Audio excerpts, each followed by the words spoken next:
So what I'm going to talk about now is actually what anger is. This is something we see just throughout our culture, throughout our society. In fact, more often than not now, anger, aggression, and all that is really being viewed in such a way as becoming culturally acceptable. Anger is simply stated this. Anger is each and every time, without exception, a self-protective defense response to perceived threat.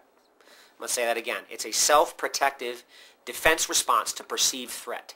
Each and every time, without exception. I've been practicing for 14 years, and I get lots of people who challenge this notion that, what am I protecting myself from? I'm not afraid.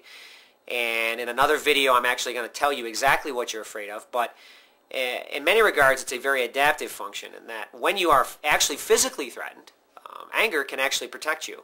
Aggression can actually protect you. But in our world, in most cases, in modern society, we're not in danger like we were, thousands of years ago, whatever the case may be. So the question is, what are we afraid of now? And again, I'm sure you're sitting there right now saying, I'm not afraid of anything. I'm not afraid of this. I'm not afraid of that. Well, in 14 years of practice, I have yet to have anyone, if you provide me with enough information about your life, that I can't use that information and boil it down to its root cause of your fear. In fact, your fear is always related to past experiences and how the brain develops and how the brain understands experience and certain thoughts that you attribute unconsciously to those experiences. Things like, I'm a failure, I'm not good enough, things like that. And in another video, I'll kind of allude to this, maybe elaborate on this a little bit more, but what people are afraid of in most instances. So you get an argument with your spouse, right? When you look at the situation, you step back from the situation, you realize that what you're afraid of is the interaction you're having with that person is bringing some of those negative thoughts, those negative feelings that you've been carrying with you your whole life to the surface. And your anger is actually an effort to keep that emotion, keep that thought down so that you don't actually have to experience it in its entirety.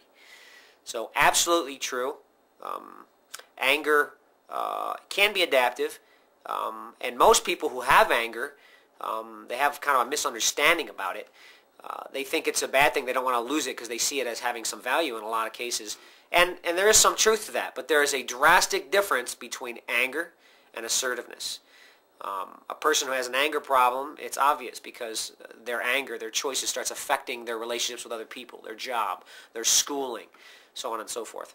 So people can be assertive and take on the qualities of that and actually be very successful in life. So that's what anger is.